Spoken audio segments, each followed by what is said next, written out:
What is going on, guys? This is the All Access Podcast, and this is Gray. The show got even handsomer than it was before because Mackie's not here. So I'm super pumped to have Gray here. Gray, would you please introduce yourself?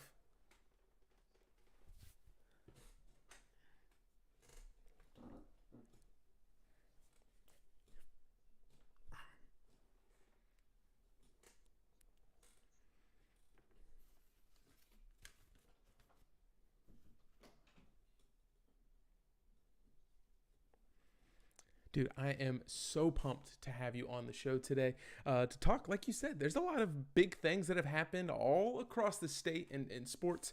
We'll probably get into some Hornets talk later, lots of injuries happening with them. But the big news yesterday, first things first, Sam Darnold, part of this Carolina Panthers team. What do you make of it? Yeah.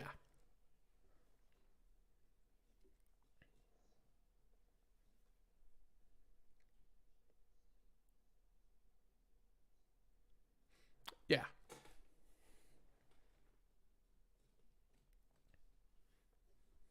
Hmm.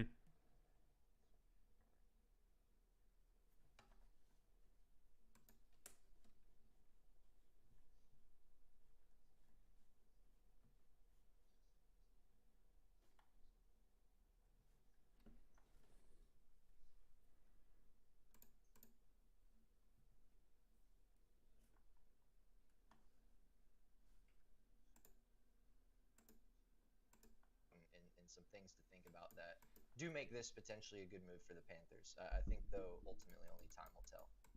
Yeah. Time will tell exactly how it's going to play out for the Carolina Panthers, like you said. Um, Sorry, I had a little technical issue on my side, but I've worked it out. We're good to go. Um, I got to share the same sentiment. It was a little flat in my opinion. Hmm. When it was announced that it was going to be Sam Darnold, it's not a huge leap forward, a slight sidestep. Yeah, we got it fixed out here. David, thank you so much for hopping into the chat. David says he couldn't hear Gray. Don't worry, you'll hear Gray now. Gray can say whatever he wants, and I promise you'll hear him. Just little minor details, but Appreciate the note, David. Sam Darnold coming in, that's not what people wanted. Panthers kind of showed their hand. The Deshaun Watson situation, we're not going to get into that too deeply, but that Hmm. probably had a huge effect on this. That, hey, Absolutely. we don't know exactly what's going to happen. We don't know exactly what we're going to get. Um, it, it we don't know how the legal process is going to play out. We need to make a move. They showed their hand Yep. early. We've talked about it, me and Mackie, that from the very beginning, everyone knew that they needed to upgrade. So to take that, do you like that or maybe not that you like, hopefully that you do, but this Carolina Panthers team is finally paying attention to what a lot of the fans are saying. They're finally making the moves. It might not have been the right move because it is Sam Darnold, but do you like that the team is actually being out there? Scott Fitterer is saying, hey, here's what we need to do. We're addressing the O line. Curtis Samuel had to go, but we did bring in a couple more weapons. Do you like that they're actually being super proactive? In my opinion, super proactive? I do, and I think even with the Sam Darnold move, to me, I feel like we are in a bit of a win now mode. As funny as that seems, our division's really Yeah. tough. We've got some really good quarterbacks in the division, some really solid other teams. But the thing is, man, is we've got some young guys on small contracts that we need to take advantage of right now. We've got Christian McCaffrey in his prime. There's guys on this roster that make it a winnable roster. Yeah. And so they are. I think they're making moves to fill the holes. And if they recognize that something's not working, Matt Rule and Fitterer and Joe Brady and these guys, Tepper even too, they're not patient. And I think at times that can be a detriment, but I think in our current situation, it's a good thing. I don't think Teddy was going to cut it. I think you, me, and Mackie have all recognized that. And they weren't okay with just sitting by the wayside and letting him be the quarterback again. I think the Panthers are in a tough situation. I would completely agree with you in the sense that I think the Panthers are the top dog to get Deshaun Watson. I think that the deal was likely close. I think the Texans on their end are probably the only reason it didn't get done. I feel like we were willing to do whatever it was going to take. And so our sights are on Watson. We didn't explore a whole lot else because our sights are on Watson. And maybe we did explore other things, but it was kind of always just something we kept on the back burner because Deshaun was our guy. all these accusations come out. It puts us in a tough spot because now other people, the Rams have made moves for Stafford, and some other guys are moving around, and now the 49ers trade up in the draft to pick 3. The Falcons are not going to trade back with us because we're within the division. The Jets clearly wanted to take Wilson at 2. Suddenly the Panthers are in a really hard place if they want to move on from Teddy but still get a solid option. And for what they gave up, Sam Darnold was certainly an upgrade in my opinion, purely on a tool set basis. Yeah. He was definitely an upgrade in a lot of areas. And sorry, just once again having a little bit of an issue, but we're gonna get this worked out. I think I finally got it fixed. But looking at the draft, we are jumping straight into this, man. It's a train wreck on my side, but we are going to push through this. Getting into the draft, you said a lot of things that they're not going to be trading back. We're probably going to be sat where we are. A lot of mock drafts came out today. They said that the quarterbacks are going to be going in the first 5 positions, first 6 positions, possibly the 7th, with the Detroit Lions being the last of the quarterback picks. If that's the case and there's no quarterbacks left, where are the Panthers going to be turning in pick number 8? How are they going to be going about this? There's still a lot of needs on this team. But what's the most important thing at pick number 8 for them to get? So, I mean, I'm a big believer in drafting for talent. Yeah. Right. And I think people cringe at that in Panther fandom because Gettleman was a big fan of drafting for talent, not need, right. So I'm not saying you don't ignore need. You have to draft for need a little bit, or you're going to have 5 guys at one position that you don't want, right? So I think it's a balance, but I think you have to draft for talent. And sitting there at 8, I could definitely see a guy like Kyle Pitts falling to 8 potentially, especially with the top 5 picks potentially being quarterbacks. Even if it's only 4 quarterbacks in the first 8 picks up to us, I think there's still a chance for Pitts to fall there with what some of the other team needs are. And if we don't get Pitts, if the Carolina Panthers don't have the opportunity to take Kyle Pitts, I think that there are 2 brilliant offensive linemen that potentially are going to be available there at 8. We just franchise tagged Taylor Moton, who had a Pro Bowl caliber season. Fantastic season. Absolutely great season. People sleep on Matt Paradis. He really can hold the fort down in the center. He's a consistent snapper in the middle there. If we draft a guy like Penei Sewell at 8, potentially even Rashawn Slater, another fabulous offensive lineman, who's consistently climbing draft boards right now. Those 2 guys fill another spot starting right away day 1 for that offensive line. Suddenly you've got 3 really scary offensive linemen in Moton, Paradis, and either Slater or Sewell. Now you've only got 2 slots that you really have to fill in that line, and we just signed 2 other guys this offseason for that offensive line. We've retained a couple guys that we felt like played really well, and suddenly those guys are competing for those last 2 spots, and you're gonna get some great offensive line play from this team. You're going to protect Sam Darnold. You're going to give him time to get the ball into the playmaker's hands. And I think offensive line has to be the way you go if Kyle Pitts isn't available at 8. Yeah. Again, you're listening to the All Access Podcast live on YouTube. You can hear it on any audio platform tomorrow morning. So thank you for everyone joining us live, just like David, who says if Penei Sewell is available at number 8, it's a no-brainer, right? And I have to agree. I know you kind of got into that point, but this is how I see it. A good front 7, because cornerback is another need we talked about, so let me preface it with that, but I feel like a good front 7 can kind of mask the fact that there's only 2 cornerbacks on this roster right now. Like a decent cornerback play can be hidden by a good front 7. A bad left side of the offensive line, there's no getting around that. Teams will pick you apart time in and just game in and game out. So I think Sewell or whoever else is there is a no-brainer over people like Michael Parsons, Kyle Pitts, Surtain, who some people are saying could go very early because he is probably the best defensive back in this draft. Sure. But I think that offensive line is a absolute need for you to get early on.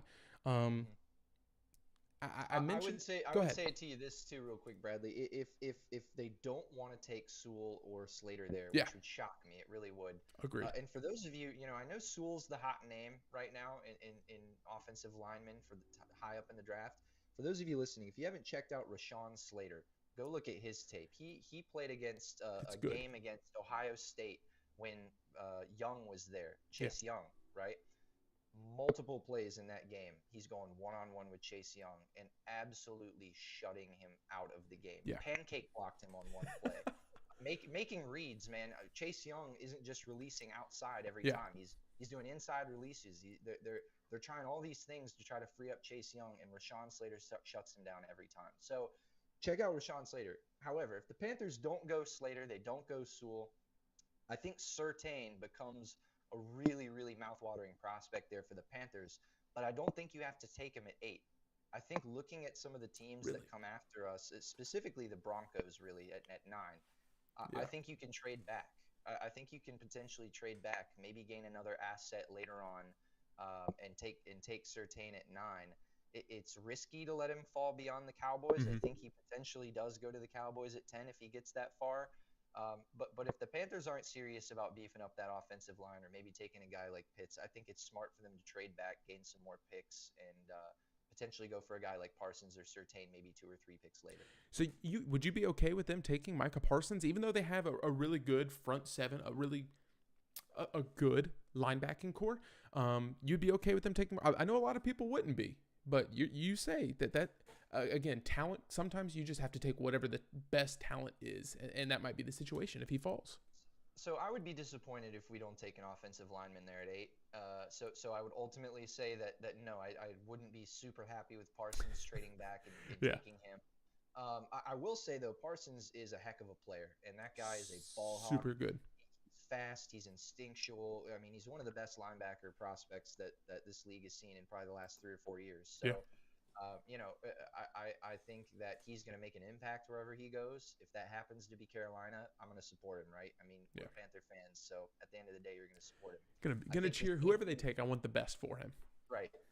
I think this team needs an offensive lineman, though, and let me say this. I think it's very possible. If you want, Bradley, I've got a little mock here for the first 10 picks of the draft. If you want to run through it, we can, and it might give Absolutely. you a good sense of where these guys might fall. So absolutely, I'm no ESPN expert, right, or anything, but I do follow the draft pretty closely. I watch this thing every year. I watch tape of these guys on YouTube. I try to dig up anything I can to learn what I can before the draft comes. It's like a holiday for me, man. It's like Christmas. Dude, it's the best time of the year, man. We've been into it. It is the best time. I love the NFL draft. We're a little less than 30 days away, so I'm excited to hear. This is the first one that we've done on the All Access podcast. The first mock draft, I'm sure, of many that me and Gray will do together. So yeah, let's get into this. Where are we going? Let's go with the top 10. What do the top 10 picks look like to Gray? So top 10 for me, the first 2 I think are going to be pretty obvious, so we can burn through them. But the Jaguars are going to take Trevor Lawrence at 1, and I'm pretty confident about that. I think most people are. I mean, 6'6", big arm, just winner mentality. Nasty talent. He's one of the best prospects people have seen, and people aren't even talking about him anymore because they're so certain that he's going to go number 1 overall that it's not even a bother. So people are sleeping on him now almost in a sense. Lawrence is going to be impressive, and he'll go 1. Wilson 2 to the Jets. They clearly have held that pick for a reason. I'm sure the 49ers were knocking on their door too. I'm sure the Panthers have been knocking on their door too. I don't think they're budging. No. And they're going to take Wilson there. And obviously they traded Darnold to us. So that's kind of a given as well. And I'll say quickly about Wilson, he's going to be unbelievable too. He has the fastest throwing mechanics of anybody I've seen in a long time. Yeah. Very instinctual player. He feels the pocket extremely well when there's pressure from the blind side. He's checking that shoulder. He's feeling that pressure. He uses his legs to get out, and then he sets his feet and makes a great throw downfield. And it only takes a blink of an eye because he's got such a great motion. So I think he's going to be a real special player. The Jets are going to get him at 2. Hopefully they can put some weapons around him. Hopefully for his sake, yeah. Because and just to stop you on Zach Wilson, I really think Zach Wilson will have, depending on his situation that he's put into, like you said, the Jets surrounding him with stuff. I think Coach Bob Saleh is going to do a great job with the New York Jets. So hopefully he gets his time to shine because I think Zach Wilson is going to be the best that comes out of here. I mentioned it to Mackie. The ability to make the play on the run. It's almost baseball player-esque where he's able to make any throw from any angle. So, yeah, absolutely. I think Zach Wilson, they're getting a hell of a ball player with him. Yeah, and he's just cool as a cucumber, man. You see that pressure. I mentioned his pocket presence and his pocket awareness, but Yeah, he feels pressure like nobody else, and then he doesn't panic. Some guys never. feel pressure great, but then they panic. They feel that pressure, and it's like, great, buddy, you recognized it, but then you got to make the throw. And Yeah. Wilson does every time. He does every time, and it's a dime.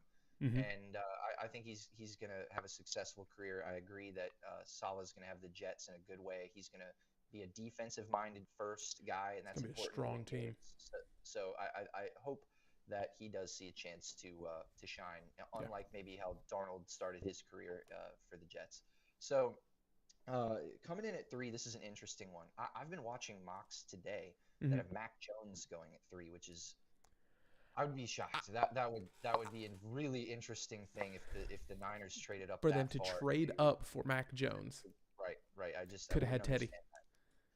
I am actually really confident that they're going to take Justin Fields at three. And I know some of the words and the things surrounding Justin Fields right now, but I can tell you want to say something. What's up? What's No, up? I'm in agreement. I think anyone that takes Mac Jones over Justin Fields, who has played just incredible football in some really, really big games, I Hmm. think, again, I don't work for any professional team. I'm by no means an expert, but just based off the eye test, Hmm. Justin Fields has another level that he can reach. Mac Jones is kind of here. Yep. And we've seen it, and maybe it's just a product of being from Alabama. You saw it with Greg McElroy, you saw it with AJ McCarron, you saw it with some of these other guys that have come out of Alabama, that they are just a product of what Alabama is, and that's just a all around tremendous team, and they become that game manager type that everyone has. And I don't want Mac Jones because of that reason. I wouldn't I, want my team yeah. to take Mac Jones because I think he Sure. has a very Sure. low ceiling. I totally agree. I think his ceiling is about what it is now, and that's not to say Yeah, he won't get better, but I think he's just going to get better at what he's doing now. I don't think there's a yeah, whole lot outside of what he's doing now. I think a guy like Fields, you see what he can do now, and mm-hmm. you can build all around that. You can run so many different schemes Yeah, with him and do so many different things, and he's only going to get better as a passer, which is exciting. So mm-hmm. I'm very confident that the Niners take Fields at three, and there's a couple reasons for that too, Bradley. I actually was watching some guys talk about this from several different places, and it came up that Justin Fields used to go to football camp with Kyle Shanahan in high school. So Really. Shanahan's known about Fields for a long time. Look at these little secret nuggets we have on the show today. There you go. There you go. Dropping What some you know? knowledge, right? So, yeah, Shanahan was a summer camp coach for Justin Fields Oh, during his high school days, and then another little nugget that a lot of people are obviously aware of this. It's not a huge deal, but Nick Bosa, Ohio State player, very yep. prominent on the 49ers team there. He obviously knows about Justin Fields, is in close contact with the Ohio State coaching staff. I'm sure that there's been some kind of communication with him Absolutely. about Justin Fields, and that can't hurt, right? I'm not saying it's going to be the reason he gets drafted, but it can't hurt. So I feel like the 49ers and Ohio State, they have a decent connection. Mm-hmm. I think Fields is a brilliant prospect that teams can see molding into somebody really special. And I'll tell you another thing. The Niners are still sitting there with Jimmy G, right? So Yeah. they can get a guy like Justin Fields, bring him in, work those mechanics behind Jimmy G for a year, Yeah. pull a little Kansas City Chiefs action, let Jimmy G go.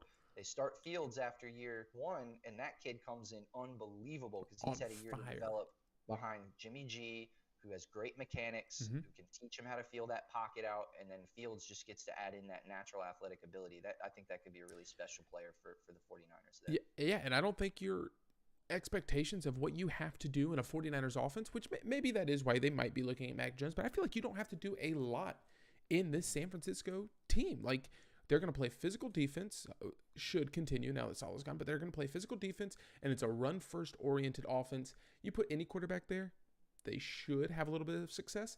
But you put a guy like Justin Fields in there who's dynamic, you can start running some better RPO opportunities, and they'll be just fine with him if they take him. So where are we going next with four? So at four, I've got two things here. So I think if the Falcons sit here, they take Trey Lance, right, and they get that quarterback of the future. It makes sense. Matt Ryan's Mm-hmm. 32 years old. The division, Drew Brees just retired. Brady obviously is a question mark on when he's going to be out, but Yeah. it's got to be in a couple of years, right? I mean, Oh, you got to assume. eventually. Yeah. The point is there's that you've got a couple of really dominant veteran quarterbacks in that Mhm. division that are now starting to phase out, and it's gonna be the young guys stepping in who Yeah. take over that division, and so the Falcons need to be thinking about that now, not later. Trey Agreed. Lance is a good pick for them there. Mhm. Here's my caveat with that though. Let's say the Falcons decide, you know what, it's not time to move on. Matt Ryan won an MVP a couple years ago. We've lost a couple weapons since then. Our defensive play has declined mightily Yeah. since the Super Bowl run. What if we try to beef up this team one more time and try to do it with Matt Ryan? And in that case, they don't need necessarily, I think, to sit at 4, right? Because they could get a guy they really like later on and gain some assets later on in the draft. People are going to be trying so hard to Mhm. trade up for that 4th pick once Lawrence and Wilson and Fields are all gone. People are going to be saying Lance, Lance, Lance. It's the only guy left, maybe Yep. Lance, Lance, Lance, right? And so I think it's very possible that the Broncos, who currently sit at 9, trade up with the Falcons to go to 4. They take Trey Lance, who will start for them day one, Yeah. over Drew Lock, and the Falcons trade back to 9. They probably add maybe a pick in the 2nd or 3rd round this year, maybe next year. They beef up some extra picks, but they still get to take a guy they like at 9. And I'll go ahead and say I think if they go to 9, that Mhm. they wait there and they take Micah Parsons to fill the hole at linebacker that they've got right now. And I have to applaud you for that take because I think that that is probably what is best for this Atlanta Falcons team. You look at their offensive line, they have what they had 5 offensive line starters that were all first round picks when they were taken, and the only team in the league that had all first round offensive line. Matt Ryan, you can still get a couple more years out of him, probably 2 out of him. You don't need to beef up your wide receiver. Maybe it's a running back, but there's no one that's high. So I think, yeah, moving back for Atlanta, an NFC South rival, I don't want to see them improve, but I think if they want to improve, it's definitely addressing that. What seems like they're always trying to improve is that defensive side of the ball. And Sure. yeah, I mean, the Denver Broncos moving up is definitely something that should be done and could be done. I don't think Drew Lock is the answer for them at all.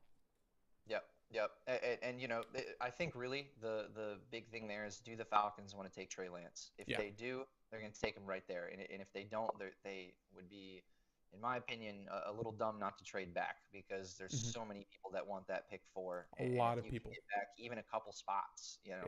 and gain a 2nd or 3rd round pick this year, next year, that's just more assets for you, right? And you might even trade those picks later to get somebody else or something, but that's still money in your pocket, right? Mm-hmm. And I think the Falcons would be, kind of kidding themselves if they don't take Lance at 4, but then Yeah. draft somebody else they could get later. I'll move on to pick 5, and this is an interesting one. I think the Bengals, a lot of people are tossing around different things. A lot of people are saying Jamar Chase and a wide receiver going there, especially with, Could. they've got a pretty big hole there. I could definitely see that. I'm not counting that out. I will say this though: Joe Burrow last year had an okay receiving core, and couldn't stay protected. He was constantly scrambling. He obviously got Yeah. injured because he couldn't get protected, and he's running for his life. And they just went up and got him last year, with the first pick, Mm-hmm. and they've got this guy who clearly is a competitor, and we haven't even really seen, I think, the tip of the iceberg with Yeah. him, or we've only seen the tip of the iceberg with him. And so I think you have to go offensive line if you're Cincinnati. Yeah. You have to. You've got to protect your man of the future. The receiver is a deep position throughout the league, and I would say that special offensive linemen don't necessarily come around often. There's 2 good ones, and I've already said their name today. Penei Sewell, I think, is going to go to the Bengals at 5 there out of Oregon. Absolute beast, Penei Sewell. I mean, there's not a whole lot else to say about the guy. He just flies around the field. He's fast for his position. He's strong for his position, and he's going to be a great tackle in this league. So I got the Bengals taking Penei Sewell there, shoring up the protection for Joe Burrow. The Dolphins come in right after them at pick 6, and I think this one, if it is interesting, they're definitely going to go receiver for me here. Oh, absolutely. Tua is stepping in at starter for them. I think is very likely, and so they're going to need guys to support him. Jamar Chase, if he doesn't go to the Bengals before that, is the obvious choice there, I think, at number 6. He's got the best intangibles of any receiver in this draft, Mm-hmm. in terms of just like you look at his tape and you look at his physicals and you look at his combine numbers and you're just like, wow, like Blown away. I can't fault this guy. So, and it doesn't hurt that he was catching passes from Joey B last year, when he was playing. So yeah, it's a match made in heaven if he would have gone to Cincinnati, but they're not in the need at this point. Interesting point there. That is an interesting point, and I think that makes it a good possibility. I just think they got to protect Joe. So I think Chase falls Agreed. to the Dolphins, and I think the Dolphins take Jamar Chase there. I haven't said Kyle Pitts' name yet, which I think could have gone to either of these two teams as well. The thing about Pitts is the Bengals. I think they're more in need of protection, and the Dolphins, they've got Mike Gesicki, a really solid tight end. He had a great season last year, and I know Pitts is special, but you need receiver more. So I think the Dolphins go Chase. The Lions come in next, and a lot of people have the Lions going quarterback in this draft. Here's the thing, though. I don't think I don't know if they're going to love Mac Jones. I think Mac Jones' grades are all over the place right now. Second round, third round for some people, top 5 pick for others. I'm not sure the Lions are going to want to take Mac Jones there, especially when they just got Goff, who obviously isn't a superstar, but I'm not sure he's any really different than Mac Jones, right? So you're really going to waste that pick there at 7, taking a guy that might be better than Jared Goff, and when you really just made this trade to swap QBs, I wouldn't really understand that as much. So I think the Lions go receiver here. Give him a weapon. And I think they go Devonta Smith. Yeah. And this was a tough one for me. I almost put Jalen Waddle here in this scenario. And I see a thing coming in right now from Nick, asking who the Lions QB right now is. They just got Jared Goff, in a swap with the Lions. They're sending with the Rams. Swap with the thank you, sending him out to LA, Stafford out to LA. So I think the Lions here got to add a weapon. They're going to try to help out Jared Goff, and Devonta Smith, just incredible. Fits just that mold. Explosive player. He is a Tyreek Hill-esque player, and Tyreek Hill is one of the best receivers in the league right now. He's proving that size doesn't always matter. If you can take the top off of a defense, you're stretching out that defense every single play, and that is such a big deal in this league, man. It's the difference between Teddy and Sam, and we might talk about this a little later, but being able to stretch the top of a defense and have the safeties play, 15, 20 yards off the line of scrimmage rather than 5-10 yards off the line of scrimmage, how we were getting played against a lot last year, is a monumental difference. A guy like Devonta Smith takes the top off a defense. It frees up other space for other people. I think the Lions go there at pick 7.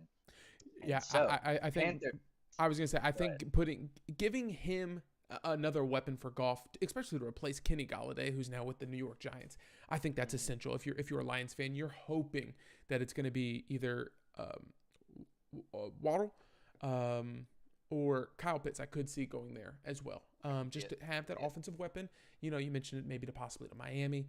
He could be a wide receiver. I know there's some people that say, oh, he could be a wide receiver. It's like, well, he's a tight end. Like, let the man play what he wants to play. Don't make him into something that he's not going to be. But I'm not going to stop you any farther. Nick, he says Goff is a trash. Draft a quarterback. And again, I think Mac Jones might go to the Detroit Lions. I'm kind of in that boat just so you can have that in their back pocket, because I don't know if you can trust Goff at this point. I think the Lions is just a horrible situation all around. But the Carolina Panthers, pick 8. This year's draft, we've talked about a lot of guys. We've said a lot of things that we want. There's the need for a cornerback. There's the need for the offensive line. There's some people that are saying it needs to be Kyle Pitts. It could be the Micah Parsons. In the book that is going to come true, because I know you can see right into the future, Gray, on draft night, pick 8. What are the Panthers doing with this pick? So, I mean, we've been running through this, and you see the way I've gotten it laid out now. Kyle Pitts falls to us at 8, right? Yeah, he does. And that is very exciting news, Panther fans. And I'll tell you why I think he falls to 8. A guy who normally should go in the top 3 of this draft. He's that good. Wow. This guy is 6'5", 245 pounds, ran a 4.44. Stupid speed. I mean, he is almost Calvin Johnson. Seriously. He's almost Calvin Johnson, but he learned how to play tight end instead of wide receiver. And that's great. He works there too. People are flexing out tight ends nowadays. He's going to do so much for whoever drafts him. at tons of different spots on the field, tight end and receiver included. Hmm. I think he'll line up in the backfield sometimes to throw blocks back there, release out of the backfield like Greg Olsen used to a little bit. I think he's a really interesting player. I think he falls to 8 because we've already talked about the quarterback race. I think 4 quarterbacks go in the first 4 picks. The Bengals need a receiver or offensive lineman. Hmm. The Dolphins have Mike Gesicki. They need a receiver. They might take Pitts, but I think a receiver makes more sense for them. The Lions, I think if they don't take Mac Jones, have to go receiver too. They've got TJ Hawkinson, who they just drafted a couple years Yeah, ago, and they he have was their guy. fabulous. They've got their guy. They don't need a guy. So I think this draft for Panthers fans in general, this is exciting because we need tight end badly. It's a Very very bad. open hole. It's a very big open hole within our roster, and this is a guy who we would never have a chance at unless we had a terrible season most of the time. Yeah. 8 or 9 drafts out of 10, this guy is gone before we ever even smell him. And we have a chance to get him in this draft this year, and I think that is incredible. I think the Yeah. Panthers have to go Kyle Pitts if he's sitting there at 8. Even if Penei Sewell and Rashawn Slater are still on the board, we signed a few offensive linemen. We've got some options there maybe to work with. It wouldn't be as secure as if we took one of those guys, Sewell or Slater, but man, my mouth waters at Kyle Pitts. And if you're a football fan and you've played football and you kind of understand it, I don't think there's any reason why you wouldn't be feeling the same way. So there's a couple of things that I absolutely love about this pick, and a couple of things that I'm going to shy away from with this. Um, Number one, adding another weapon to Joe Brady's offense makes me excited. And if you're in the chat, let us know exactly who you want the Panthers to take And I at this see pick. Nick commenting down here too. I like it, man. He said, "Cool, greater um, than Pitts." I hear you. I hear you. I do. yeah. Keep going. So adding another weapon to the Joe Brady offense is something that, like you said, makes you salivate, man. It gets you pumped up, man. Sam Darnold out here whipping the ball around, like that gets me pumped. I love offensive football. I want to see big numbers put up. I want to see playmakers spread the field, open up that defense that they're going to be playing against, and I would be ecstatic to see him here.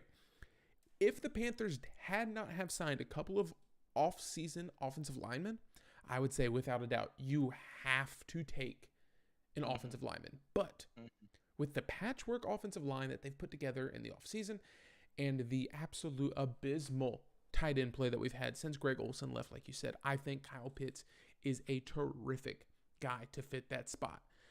So I hate to agree, but at the same time, I love to agree that we can both say that Kyle Pitts might be that guy. Bill Belichick told Chase Young last year, hey, I hope my team never sucks enough that I get to draft a guy like you. Well, the Panthers team sucks enough to get a guy like Kyle Pitts, who should be that top 3 talent, but because of teams' needs, he is going to fall down to that That's 8 exactly to right. 14 range. And I mean, if the talent's there, you just got to take it. That's right. And that's earlier why I said, man, I'm a fan of talent, not neglecting position need, because doing that can get you in trouble too. But Yeah. you have to recognize talent when it's there. A guy like Sewell, a guy like Rashawn Slater, they might be graded right around pick 8. That's a good grade for them, right? I could see them going around pick 8. A lot of people are saying that. I don't think in a lot of other drafts would Sewell or Slater ever rise above maybe pick 5, 6, 7, 8, right? I don't think they're that top 3 pick. I really think Kyle Pitts is a guy that in other drafts goes top 3, and he's just not this year because so many people need other things. And we are lucking out if we sit there at 8 and have the chance to draft a guy like that. I think it is a pick that I don't think people will be upset about it. Mhm. I do, Bradley, though, think that people will kind of be in tune a little bit with what you said and the fact that offensive line is really important, and we do need to focus on protecting Darnold and freeing up space for Christian. And I saw Nick in the chat mentioning that too. I resonate with you guys. And if Pitts is sitting there and we take Slater or Sewell instead, I'm not going to be disappointed. Those are great players that are going to fill good needs for us. I just cannot help but think that by week 8, if we take Pitts, we're going to be sitting here saying, dude, Pitts has 4 touchdowns and it's week 8, and him and Sam Darnold already look like a connect. I mean, people are going to be like, oh my gosh, thank God we took Kyle Pitts at 8. What a steal that was. I really think it's that type of player. And so that's where I have the Panthers drafting at 8. I won't take up too much time. I filled out the 9 and 10 just to round it off. I have Yeah. So I have Broncos if they don't trade up to 4 with the Falcons taking Rashawn Slater at 8. With Sewell have gone to the Bengals earlier, and then I've got the Cowboys clocking in at 10 with Patrick Surtain to shore up their secondary and their defense a little bit, and that rounds out my top 10 there.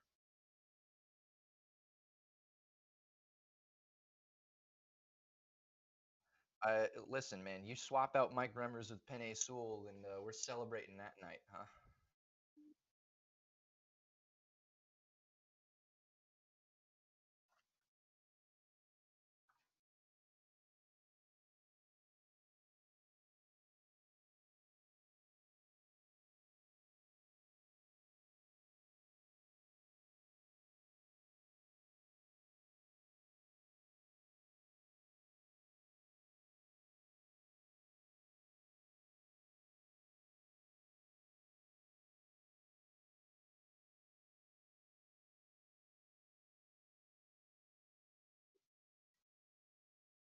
Absolutely, there are, and I've kind of laid out. I didn't get too deep into like picks 193, 222, 226. I think at that point, there's so much can happen. You kind of just have to, play it when it comes at that point. Fill some needs there that you're just kind of gambling on guys at that point. But yes, there are some great defensive Yeah. line prospects later in this draft that I think the Panthers absolutely have a chance to get.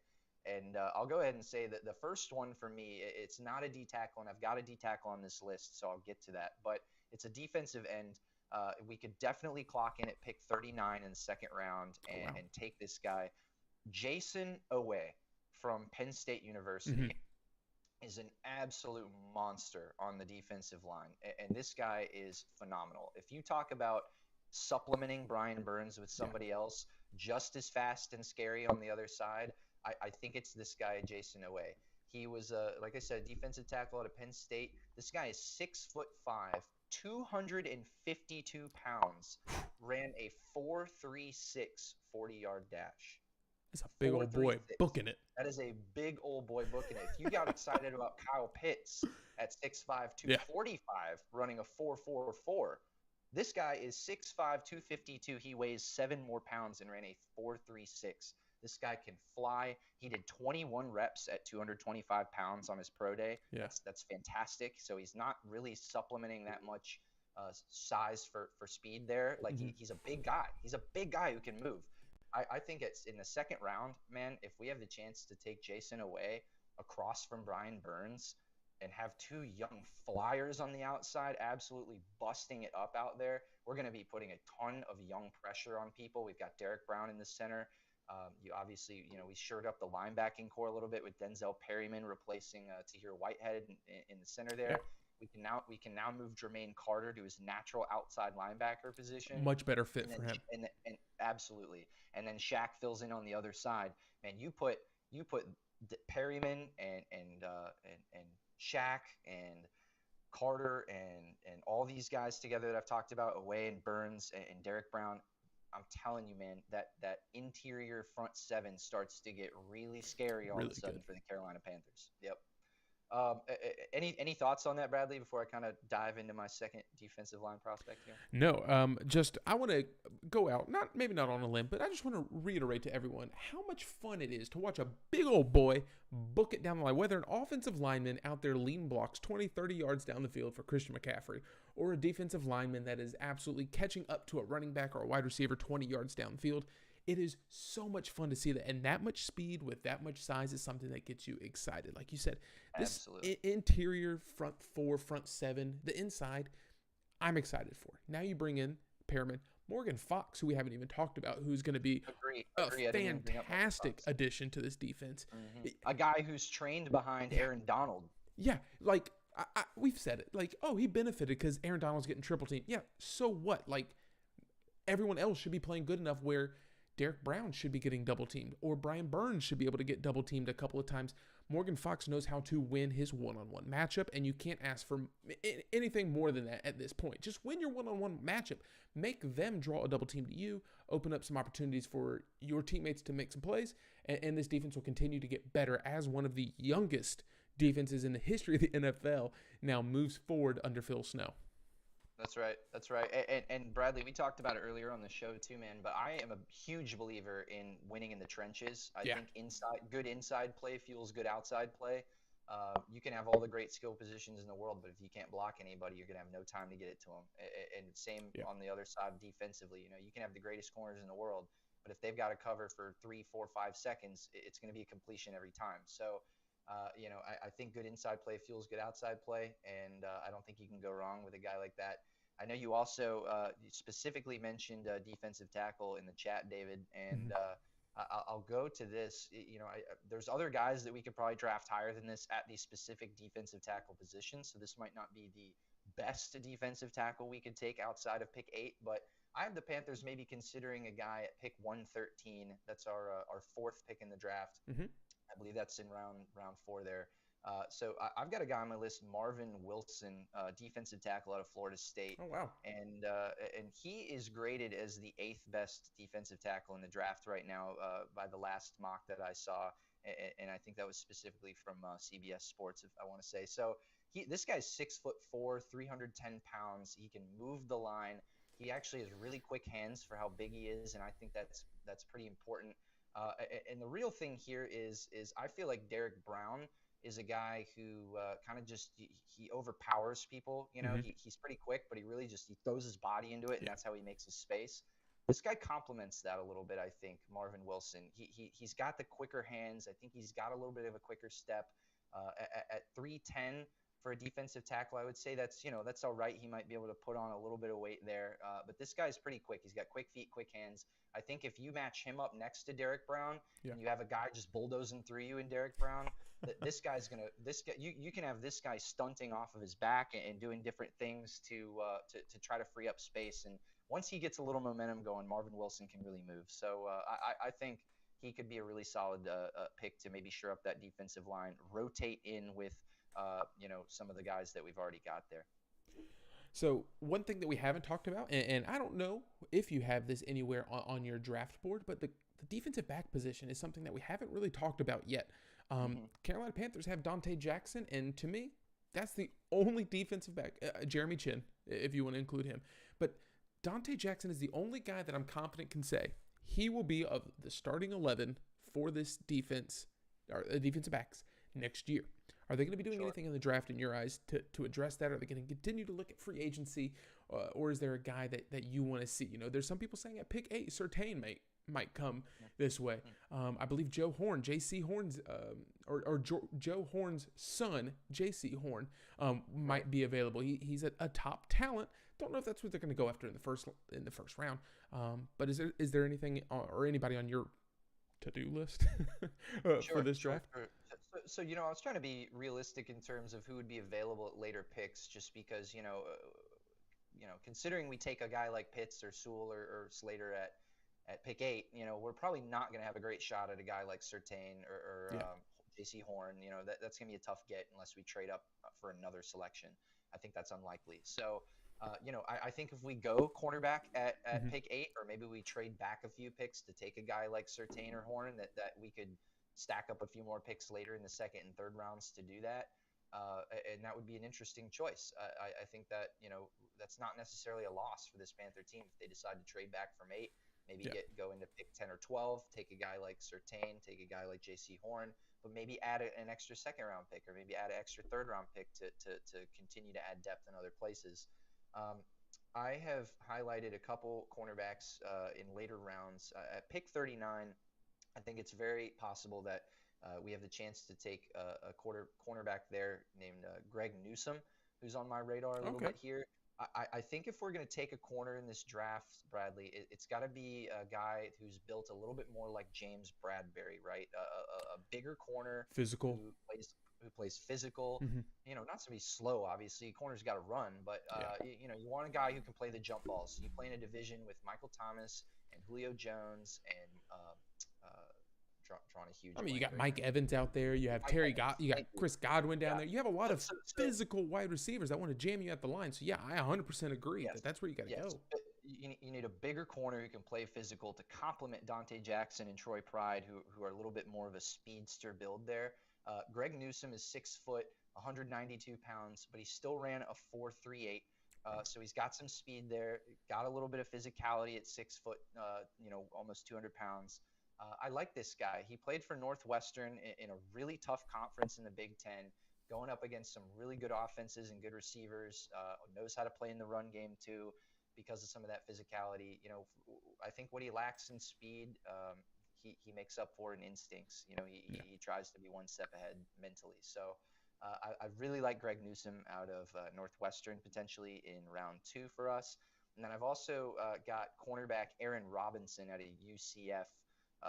Another big physical corner, a little bit faster than Greg Newsome, I would say. He's a little lighter, 6 foot, 189 versus 192, I think. So, a little lighter, but really similar build. I was more looking at the build here in terms of can they be big and physical and still quick enough or instinctual enough to keep up with these guys.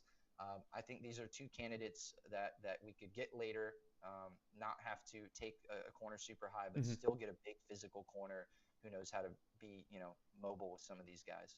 Yeah, I agree. The physicality standpoint is something that they're missing. It's something that you got with Josh Norman, who wasn't super physical, but he was lanky enough, long enough. He had the recovery speed where he could play and jab some of these wide receivers. I mean, even though Bradbury got burned by Julio Jones on more than a couple occasions, it's something that this defense really, really needs. David Brown in the chat says Jeremy Chin needs to be in the box.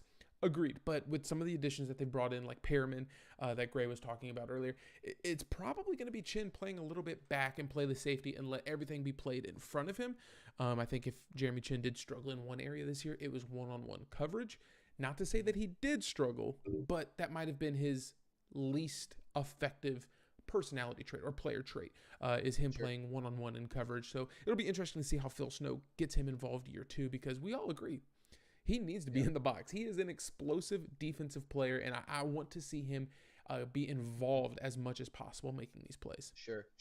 And I'll mention this too, to your point, David.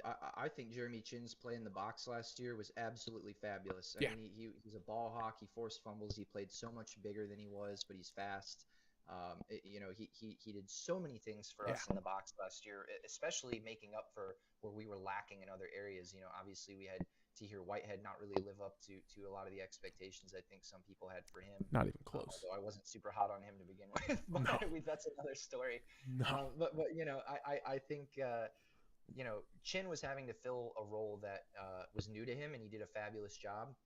I think Panther fans are forgetting we haven't even really gotten to see what he can do in the secondary yet, because so early on he got brought down into the box and kind of lived there for the rest of the season. This guy can fly around and make plays in the secondary very similarly to how he can in the box, and putting him in that safety spot is super interesting because you can flex a safety down into the box and play single high coverage and do things to work your safety into blitz packages. In fact, it might make his box play even more effective because it's being disguised as a defensive back, right?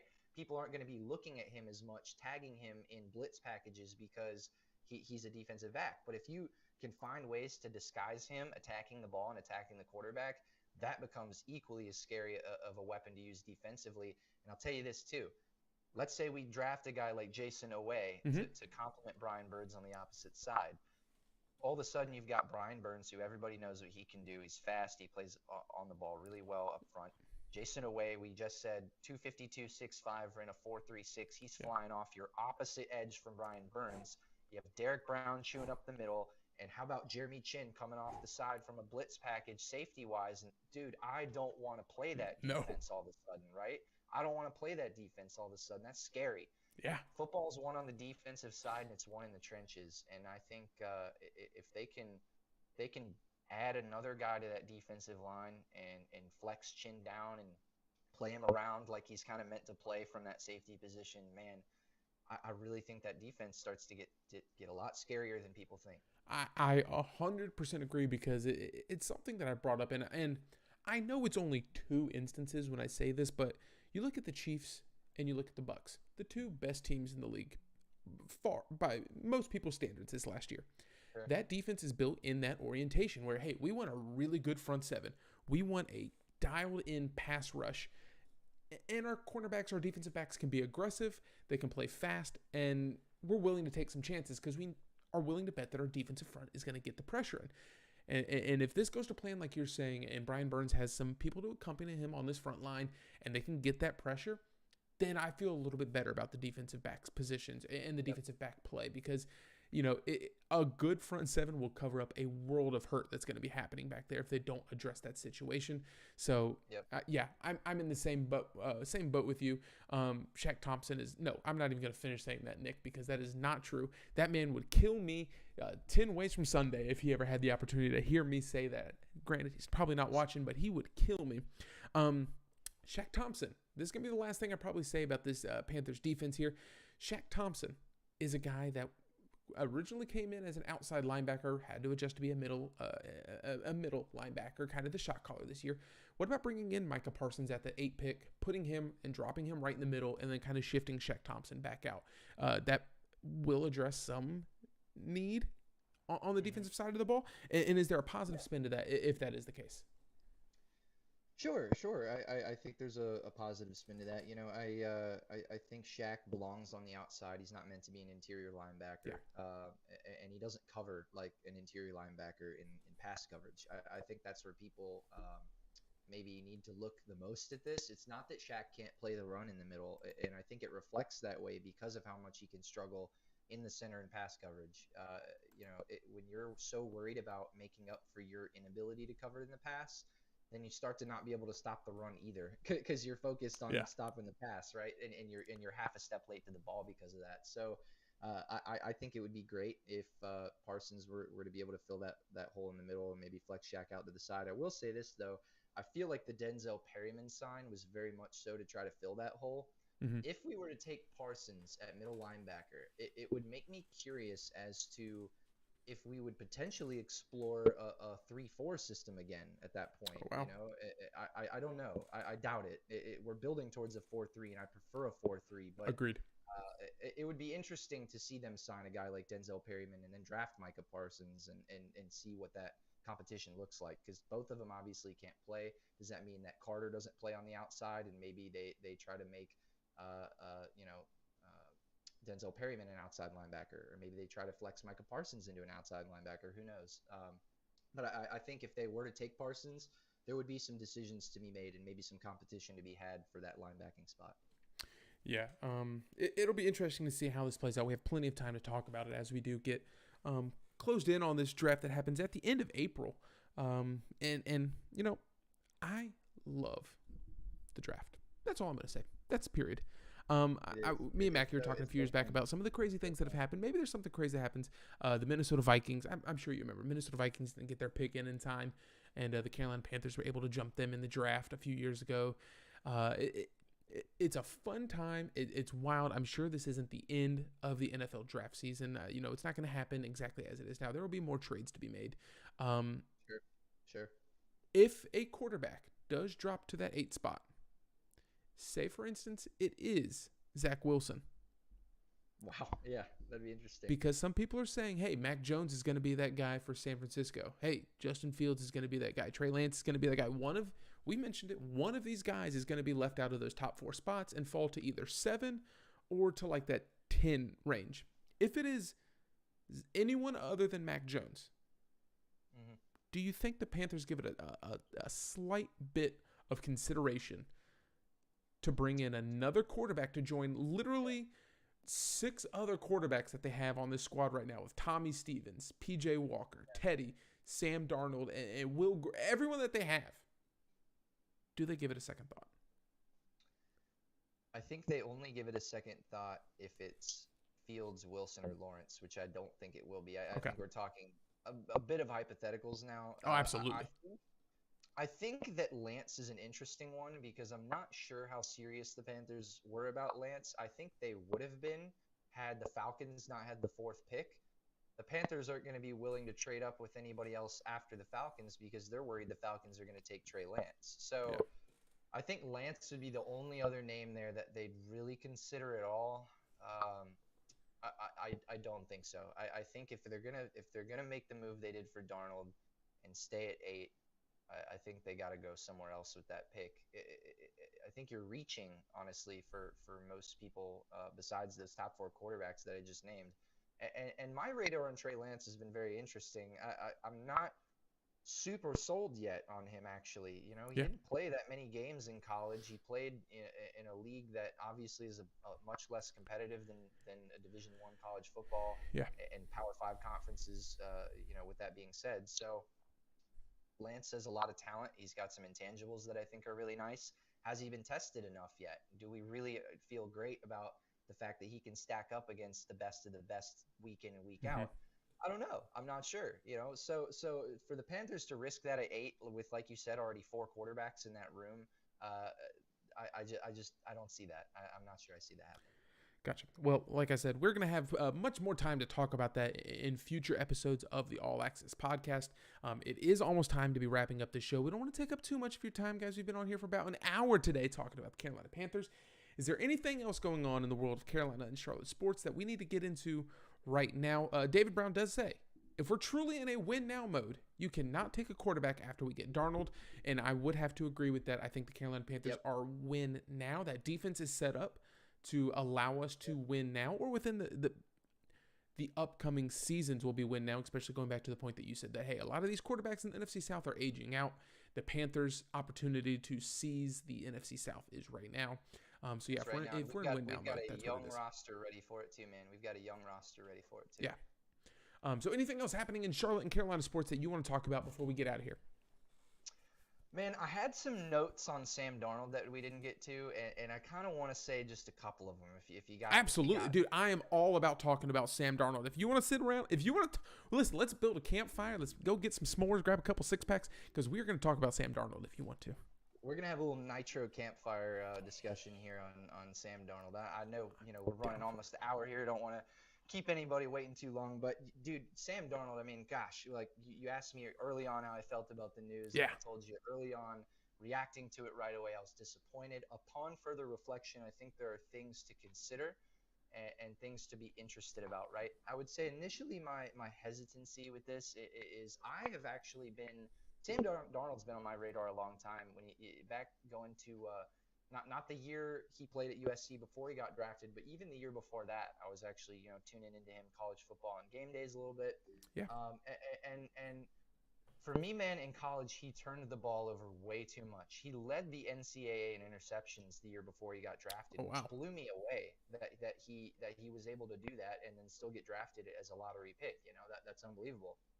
The reason he was able to do that was he's also an offensive powerhouse. I mean, for every pick he was throwing 3 touchdowns. So, or at least it felt that way. That's not an accurate stat or anything, but like he was just piling on touchdowns, and at the same time he was throwing a lot of interceptions. So for me, my thing with that is the NFL is going to be harder to score touchdowns and easier to turn the ball over. So with if turnovers are an issue for you in college, they're definitely going to be an issue for you in the NFL if you don't fix some things. So that was my initial reservation with Sam, is that he turns the ball over too much, and that's a big deal for me. Ball security and being able to take care of that football. I think Teddy kind of proved to a lot of people that that's obviously a big deal, right? So looking at that, I was a little stressed.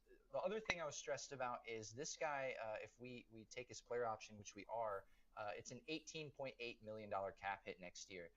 Teddy Bridgewater this year, I know, is a $17 million hit. I don't know the exact number that he's posing next year, but it's certainly going to be around that wheelhouse. He did 12.5 last year. He's doing 17 this year. It's going to be somewhere around there. So you're looking at, between Teddy and Sam next year in 2022, you're paying these guys right around, $30-35 million between the two of them. That's a lot of cap. That's a lot of money. Using on 2 quarterbacks you're not even sure are your franchise guy, right? So I just wasn't sure about the move from that standpoint at first.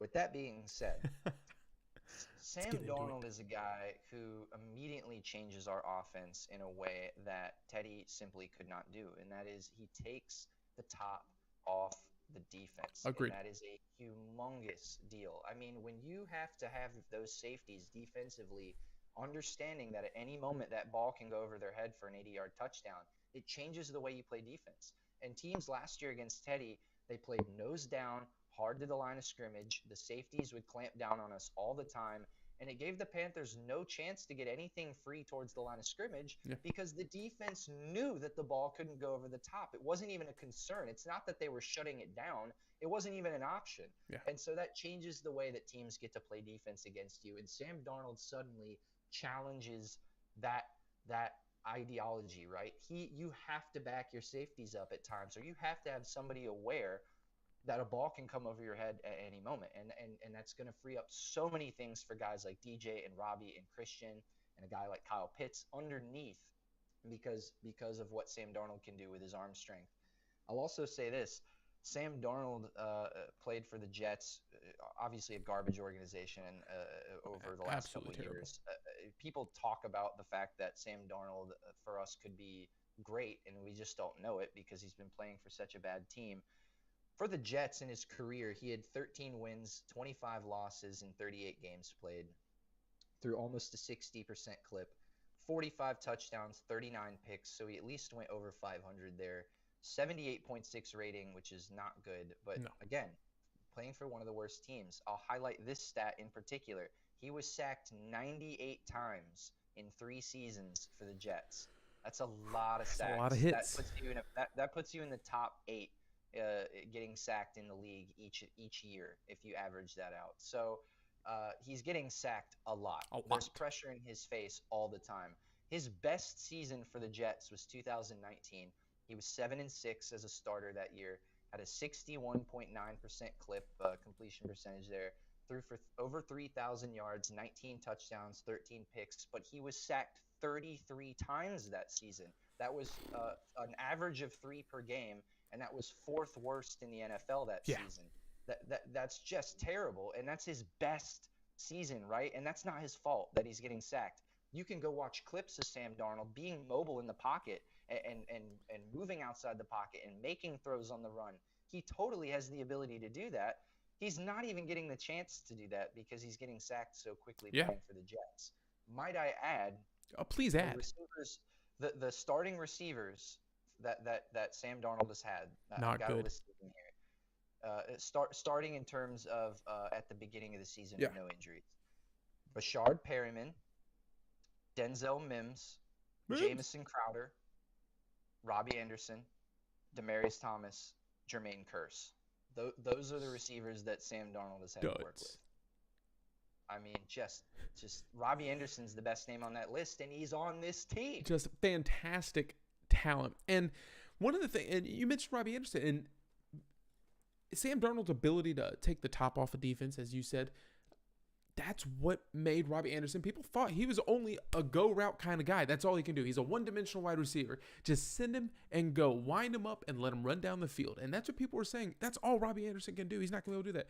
We saw, because of Teddy Bridgewater, we saw the complete opposite of that in this offense, where he was catching a 5-yard, 7-yard slant route and then taking it and making yards after the catch. He wasn't just a go route kind of guy, but Sam Darnold gives you that option where, hey, we don't have to play so close to the line of scrimmage, as you mentioned, because you've been on point today, Gray, where you mentioned the safeties are going to be playing up within that 12-yard box, and it makes it so much harder. Sam Darnold at least gives you that threat of there is the possibility that this guy who actually does have a working shoulder that can get you the ball down the field, that this can still happen. You mentioned a lot of the players that he played with. Sam Darnold was not surrounded by talent, just did not have the opportunity to flourish. You can say that he has his problems, agreed, but it is at least an upgrade as an option from what Teddy Bridgewater had proved he can give us. And I don't think you want to take another chance of another year of Teddy Bridgewater throwing it 7 yards down the field. If you are in the win now mode, like you've said, and like David said in the chat, if you are in win now mode, go out, be aggressive, and at least have them battle each other. If Teddy Bridgewater doesn't go anywhere, at least have them battle one another just to get a little bit better. Just don't get mono, Nick says in the chat as well, which is another thing that plagued him. He played what? He had to miss 4 games because of mono, man. Like, it's just been a bad situation for him, and I'm not going to make an excuse that he was not playing well because it was a bad situation, but you can't fault him at complete fault because he was in a bad situation where his team was never going to win. You could see that with Adam Gase, that the losses are going to be in his statistical column. The quarterback is always credited with the wins and losses, not the offensive line, not the wide receivers, not the running backs. The quarterback is credited with that. Now, if you look a little bit more in depth at some of those things, like you said, the completion percentage, the interceptions, there's a lot of things that need to be fixed, but he's at least put in a scenario where he can perform a little bit better and improve those stats. That's right. That's right. And man, my point with some of those is that he has nothing around him, and he's still putting up, Decent. 19 touchdowns, 13 picks is the only real season he's had to work with. 11 of those 19 touchdowns were to Robbie Anderson, who is now on this team. So take that into account. I mean, Robbie Anderson's the only help he had on that team, and he squeezed every touchdown out of Robbie Anderson he could get that season. Yeah. Here's a stat that I think is going to blow your mind too, Bradley. Bring it on. I had fun looking at this one. Ready? The Jets have not had a Pro Bowl football player since 2015. 2015? 2015. The last two Pro Bowlers for the Jets were Darrelle Revis in 2015 and Nick Mangold, who was a center for them in 2015. Both were not on the roster by the time Sam Darnold got to the Jets. That is crazy. So Sam Darnold has never played with a person who earned a Pro Bowl with the Jets.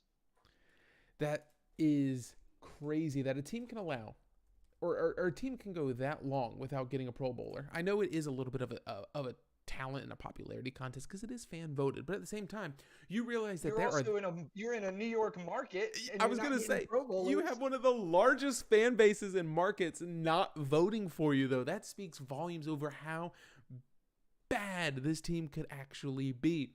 I saw another thing earlier today that said the Jets have now officially traded their last 6 number 1 picks. We talked about the ability to get talent early in the draft. No one has gotten talent more early than the Jets. And they have traded away their last 6 first-round picks. So you're not even keeping the talent that you're bringing in to have a chance to win. All around, just a bad situation. And I think the Panthers have wholeheartedly won this trade. I still think everyone agrees I would much rather have Deshaun Watson. Don't get me wrong. But to only give up a 2, a 4, and a 6, I think it is, for Sam Darnold over the next 3 years, I'm okay with that. Let me put it to you this way too, Panther fans. Would you rather give up a second, and a 4th next year and a 6th this year for a guy who has an incredibly high ceiling and cannot get any worse than he's played so far? Or would you rather give up 4 first-round picks over the next 4 years and Christian McCaffrey and maybe a 2nd-round pick thrown in there, maybe some cash considerations, and get a guy who literally might never play football again?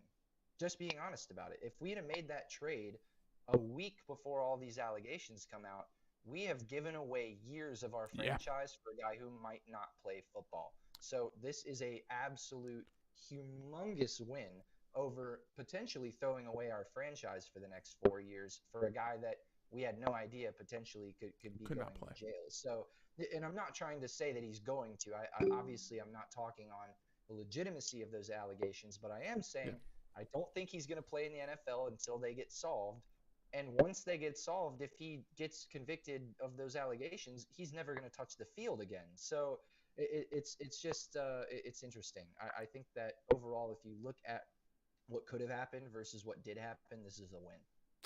Yeah, and to bring up a point, again, join us in the chat, the All Access Podcast, youtube.com/allaccessports. Whenever you want to join in when we are live, please join us because we want you to help drive the direction of the discussion.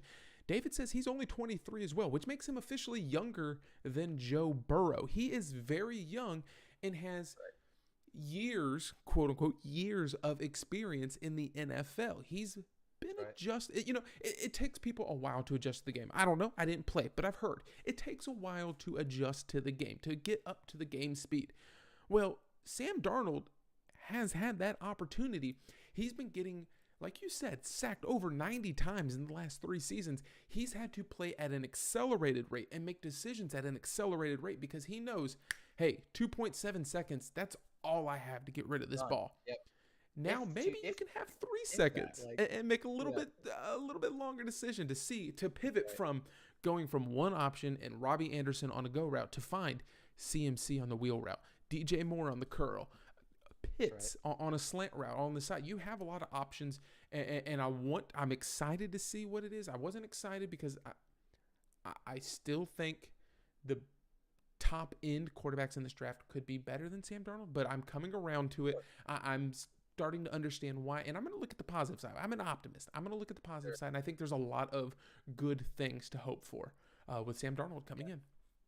Man, and I'll tell you this, I think it's an interesting kind of ideology, but it's the one that I live by. Once you sign those papers and you put on the black and blue, man, I might harp on you for making mistakes, but I'm going to support you through Absolutely. and through. You know what I mean? If you're trying to help us win, I'm going to support you. So, what was I ecstatic that Sam Darnold was our next starting quarterback? No, I wasn't. But thinking on it now and considering some of the deeper meanings, the silver linings, am I coming around on it? Yes, absolutely. And am I going to support him and be screaming his name every Sunday? You are absolutely right. You could bet your butt on it. Are you going to get the jersey? Are you going to get a Darnold jersey? That's what I need to know. Are you going to get a Darnold jersey? I would say we need to do two things. We need to re-sign him after the season. And it would have to be a good season.